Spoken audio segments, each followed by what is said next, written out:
Good morning, church. As we continue in our saga of all things new, you might recall last week we talked a fair amount about the difference between redoing and renewing. So you might call the first portion of today's sermon the Redo, Renew, Review. Sounds sort of like a children's show, doesn't it? Oh, okay. So I did want to clear up one possible misconception in terms of redoing and renewing. I realized that I could well have left you with a sense that redoing is bad and renewing is good. And that's a little too simplistic. Actually, it's a lot too simplistic. I think the better way to think about it is not that one is bad and the other is good, but that redoing is incomplete without moving on to the next step of renewing. Perhaps the best example of this is as we compare the baptisms of John with the baptism of Jesus. The baptism of John was a massive, purposeful redo on his part. He went down to the Jordan, that place where all of Israel would have remembered that was where it all began. Joshua brings the people through the Jordan into the promised land. The priests are carrying the Ark of the Covenant. It's this grand scene. And whenever Israel wants to have a redo of sorts, they go back to the Jordan to kind of remember those initial roots. You may well remember when Elijah passes off his mantle of prophecy to Elisha, they cross the Jordan. Elijah disappears in the chariot of fire. The mantle comes down to Elisha, and he recrosses the Jordan. It's this great redo. We might think of it in our own modern terms as a lot of our political figures kick off their campaigns. They will choose a place like Philadelphia, where the Declaration of Independence was written, to sort of recall for us our roots as a nation and try to summon the sense of a redo. So here's John the Baptist calling folks from Jerusalem and all the Judean countryside to come through the wilderness, back to the Jordan, turn, be baptized, and let's start this project of Israel all over again. And obviously this is not a bad project, because who participates in it? Jesus himself comes to the Jordan to be baptized by John, to be a part of the redo. So it's not that redoing is a bad thing, but the baptism of John would be incomplete without the baptism of Jesus. In John's baptism of repentance, we find out what are the things we need to turn away from, what are the things that we need to die to as we symbolically are immersed in the water, what are the things that we are eschewing. And that's great, to know the things that need to be put to death. But then Jesus comes along and says, and now you need to know what to turn towards. Now you need to know what positive things to accept into your life. Now you need to know a definitive direction that you are going. Now you need to rise up out of the water into newness of life. And so Paul, marvelously in this passage from Romans that Megan read for us, incorporates both the redo and the renew imagery into this imagery of immersion. Now, in our United Methodist tradition, we kind of approach the means and methods of baptism the same way we approach the means and methods of communion, right? Anybody can come. Sometimes we dunk, sometimes we kneel, there are any number of ways you can receive communion, and they're all good. The same with baptism. You can be sprinkled. I have a cool shell that we can scoop some water and we can pour it. We don't have the means to, but heck, if we did, I would not be the least bit averse to immersion. I'm always a little bit jealous of the huge font that's at St. Joe's Catholic Church that they could actually do full immersions into, and to have that imagery of the live flowing water. It's one of the reasons I love breaking out our fountain every once in a while, just to have that sense of the water not being stagnant, but being living and moving. And while we will use any means possible for baptism because they're all symbolic, I do have to give my immersion brothers props, because immersion is a really cool image. In that image, we get what Paul is talking about today, of the sense of going under the water and staying there for a while and letting things die within us, and then bursting back up out of the water and being raised into newness of life. And there's a sense that when we are immersed, there is nothing that is left untouched. Speaking of immersion in water, and this is going to seem a little bit strange, but it probably won't be the first time you've listened to a sermon that I've given and thought, well, that was a little strange. Going to talk a little bit about just a brief story about Achilles. He says, oh, I went to church today and I learned about Greek mythology. All right. But as Joseph Campbell would say, there are so many of these totems, these universal themes that crop up throughout all our stories. And lo and behold, there are even some stories in mythology that speak to some of the things we need to talk about. So Achilles, you may remember. If you zoom back to your ancient world lit class from high school or college, if you ever had such a thing, he's kind of the primary character of Homer's Iliad. He's this hero. His mother is the Greek goddess Thetis. His father is immortal, and there is a prediction that Achilles will be killed in battle. And whenever there are these predictions of things, right, we want to try to scoot around the predictions, right? So Achilles' mother thinks, all right, I have this way that we can make sure that Achilles is not killed in battle. I will take him down to the river Styx, which is the river that is between this world and the underworld. The water has magical properties. I will dip him in the water, and he will become invulnerable to any weapon. But of course, Thetis has to hang on to Achilles from somewhere. So she grabs him by the heel, just thumb and forefinger, and dips him all the way into the water. But there are these two spots on the heel that are left untouched by the water. And sure enough, years later, as he's in battle, a poison arrow is shot his way, and the story says that the god Apollo directs the arrow to fall just right into one of those spots on the heel where he was not able to be dipped in the river Styx, and he's killed from the poison in the arrow. It's this story that we get the expression from. It's his Achilles heel, right? It's his vulnerability. In our maybe modern superhero parlance, we'd say it's his kryptonite, right? We might go with the Superman reference. Where are the places in our lives where the waters of baptism have not yet touched?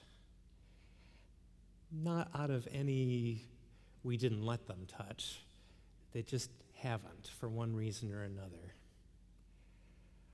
Are there places, and I suspect there are in many of our lives, of guilt that the waters of baptism have not yet touched and gotten rid of? Are there places of shame that we've not let the waters touch and put to death? Are there places of regret and remorse, pain, feelings of unworthiness that we need to, as we renew our baptism today, to allow the waters to touch those places and get rid of them? Now, that sounds really easy, but it's not. I know that. Sometimes it is. I know people that I have spoken with, and it has been I don't like to use the word easy, but maybe simple, as simple as them understanding that those places exist, and they've come to God in prayer, and they've been able to symbolically lay those things at the altar and move on. Prayer can work that way when we ponder and reflect and are intentional in our communication with God and with our own spirit. Sometimes prayerfully needs to be supplemented by professionally. Maybe as we recognize these places of pain and guilt and regret and remorse, we realize that they're a little harder to root out than just that simple prayer, but maybe we allow that simple prayer to build up in us the courage that it takes to approach somebody that can help us through that struggle. Where are the places that are your Achilles heel, where the waters of baptism have not yet touched? There's another story that I would share with you that, well, at least this one's a church story, although that's even debatable by just how religious was this guy. It's the Emperor Constantine, right? The first of the Roman emperors to at least profess conversion to Christianity. And at the same time that he professed his conversion, he reserved baptism until his deathbed. He said, I don't want to be baptized until I'm about ready to die, because there are too many things that I don't want the waters of baptism to touch just yet. Right? There was this sense of disingenuousness on the one hand, but on the other hand, there was also, somewhat to his credit, the understanding that baptism was supposed to mean something. It was supposed to mean that something was really going to change. And so he held back. He didn't think that he was going to be able to operate in the world of realpolitik as the emperor and to do all the dirty work that rulers have to do and be transformed by Christian baptism at the same time. And it begs the question, are there places, even for those of us who have indeed been baptized, or baptized and then confirmed the choice of our baptism, or along the way, post-baptism and confirmation in the midst of renewal, have recommitted ourselves to that covenant, that even if we've done any or all of that, that there are still places that we have somewhat purposely reserved where we don't really want the waters of baptism to touch? Have we ever parented that way? All this Jesus stuff is great, and our kids will get that in Sunday school and whatever, but I really need to drill into them that regardless of what their spiritual gifts are, whatever that is, they really need to do something that's going to make some money so they can live the dream and provide for themselves, and so I'm going to push them into this. And does this story sound familiar to anybody? Or are there places where we reserve, we tuck away, don't want to be affected by baptism in our professional life? All the Jesus stuff is great, and that's an ideal, and, we can kind of aspire to that, but, that's just not the way real business works. You can't be completely straight with clients all the time, and there are just certain shortcuts that you have to take in the real world that, after all, is a fallen place, and we... right? And you just justify all the things that we do. Well, you don't really want faith to touch that.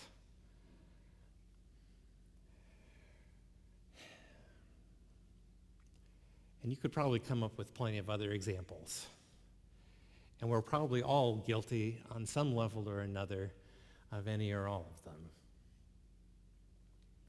I put in my all-church email this last week a segment from this wonderful essay, and if any of you are interested in reading the rest of it, I can send you a PDF. It's by Justo Gonzalez, who's a Latin American theologian. It was called The Apostles' Creed in the Sanctuary Movement. And for those of you who received that, I hope that was meaningful to you. And I apologize that I'm going to review a teeny bit of that. But for the rest of you, hear this kind of amazing story. I was kind of blown away. I had never put these two things together. So I knew about that in the early church there was this theologian named Marcion, and that Marcion was was doing this kind of strange thing, for lack of a better characterization. He had a doctrine that claimed that the God of the Hebrew Scriptures, what we call the Old Testament, and the God of the New Testament, the God and Father of Jesus, were two different gods. He ascribed the Old Testament to this practically demigod, whom he named Jehovah, who ruled over the corrupt, nasty, material world. And he used that as an excuse for all the violence and some of the terrible things that happen in the Hebrew Scriptures. And then there's the God and Father of our Lord Jesus Christ, who is the good God, right? And he is God over all the spiritual things. And there's this kind of separation between heaven and earth. And spiritual is good and material is bad. And the early church just kind of shook their head at all this stuff. There were people who were believing it. And I said, no, that just is not the way this works.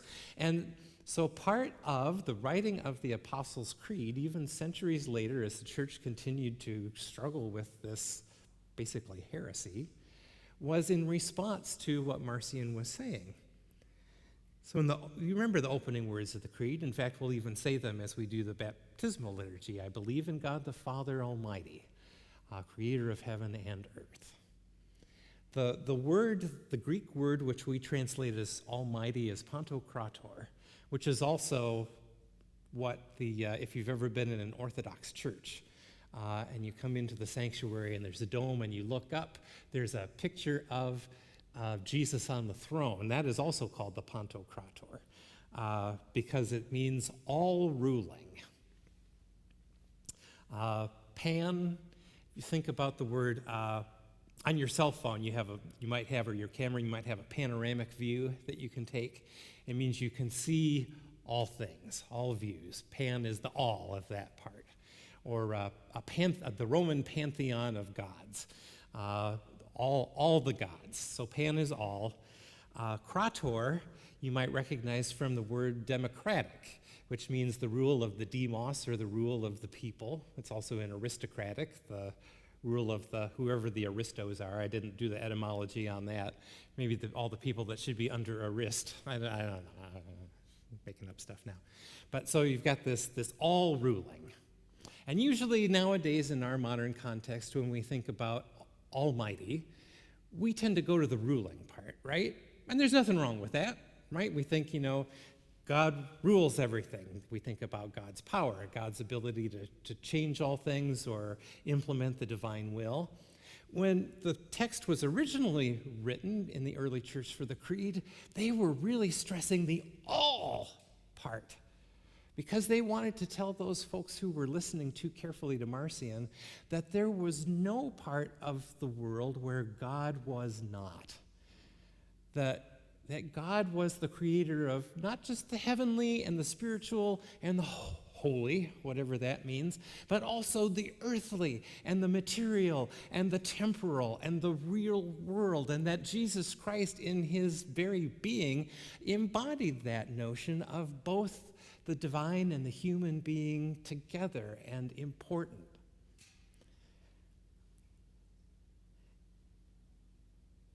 What if we were to approach baptism as though God rules all things, morning to night, from home to work to store and back again, from my Amazon cart to my Facebook page? What if God were in charge of my household budget? What if I passed everything in my life, from my politics to my prejudices, through the waters of baptism? What would they look like when they came out on the other side? One of the unexpected things through this series that have kind of cropped up in my own spirit has been the number of spirituals that have come to mind. There were just kind of a bunch of them that poured out in that Easter sermon, and another last week. And I got this week to thinking about Wade in the Water. You know that one? Now, its original context actually goes with the Pool of Bethesda. There was that pool where it was probably a natural spring, and every so often the spring would move the water, and folks looked at that and thought, oh, that's got to be God, trouble in the water, or perhaps an angel that God sends every so often to move the water around and get it to stir. And the thought was that if you could be the first one in the pool after that stirring began, that you would be healed. And you might well remember the man that had been by the pool for over 30 years, but because he could never be the first into the water, was never healed, that Jesus heals. So the God's going to trouble the water from the spiritual is really about that pool of Bethesda. But so often the church has appropriated that, and I think rightly, into the notion of baptism as well. That the waters of baptism are not calm, easy water. But that if we're really taking to heart, to spirit, in the marrow of our bones what baptism is about, we realize just how troubling those waters are and can be to our spirit, and to changing us and transforming us and putting to death things we're not sure we really want to put to death yet, and bringing other things to life that are frightening, and we don't understand the implications or where they may lead us. And yet we still, if we're faithful, we wade into the water little by little until all of us from foot to head is immersed in the water. Wade in the water, wade in the water, children, wade in the water. God's gonna trouble the water. Wade in the water, wade in that water, children, wade in the water, so God can trouble your water. Amen.